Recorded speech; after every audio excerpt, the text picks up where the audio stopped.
Hi friends, నా పేరు Sujatha and welcome back to my channel be like you by Sujatha.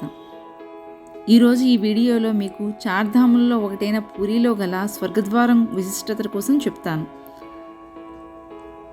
Puri మనకి ఒరిస్సాలో ఉంది. ఒరిస్సా క్యాపిటల్ భువనేశ్వర్కి 60 కిలోమీటర్ల దూరంలో పూరి ఉంటుందన్నమాట. ఈ వీడియోని స్కిప్ చేయకుండా చూడండి. స్వర్గద్వారం గేట్వే టు హెవెన్ అంటే స్వర్గానికి దారి అని అర్థం. దాదాపు 500 సంవత్సరాల క్రితం ఈ పూరిలో గల స్వర్గద్వారం నుండి చైతన్య మహాప్రభు అదృశ్యమయ్యాడని ఒక నమ్మకం. అయితే ఈ స్వర్గద్వారంలో మనకి కాళీదేవత గుడి ఉంటుందన్నమాట. ఈ కాళీది శ్మశాన దేవత. ఈమె మండుతున్న భూమిని పాలిస్తుందన్నమాట. ఈ భూ సంబంధమైన జీవితాన్ని అంతిమ ప్రదేశం శ్మశానం. ఆత్మ తన ప్రయాణం యొక్క తదుపరి దశకు ఇక్కడ విముక్తి పొందుతుందన్నమాట.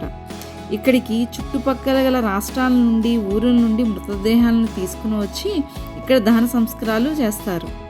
ముందుగా ఇక్కడ ఏర్పాటు చేసిన కౌంటర్లో దహన సంస్కారానికి టికెట్ తీసుకొని తర్వాత దహన సంస్కారానికి ఉపయోగపడే కర్రలు కూడా ఇక్కడే మనకు అందుబాటులో ఉంటాయి.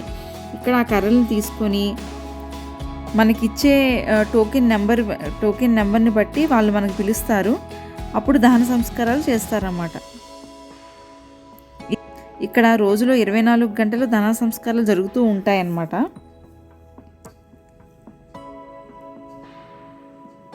చాలామంది చివరి కోరిక ఏంటంటే ఈ పూరిలో ఉన్న స్వర్గద్వారంలో దహన సంస్కారాలు చేసుకోవాలి అని.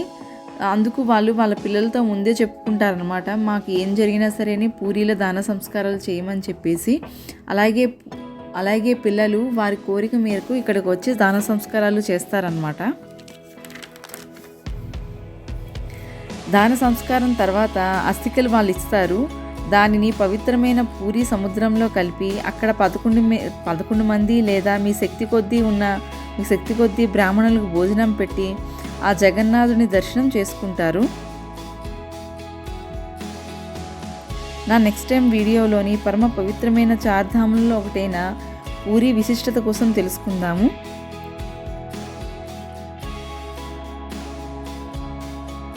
మీకు ఈ వీడియో నచ్చిందని అనుకుంటున్నాను. మీకు ఈ వీడియో నచ్చినట్లయితే వీడియోని లైక్ చేయండి, షేర్ చేయండి, సబ్స్క్రైబ్ చేసుకోండి. థ్యాంక్స్ ఫర్ వాచింగ్ అండి.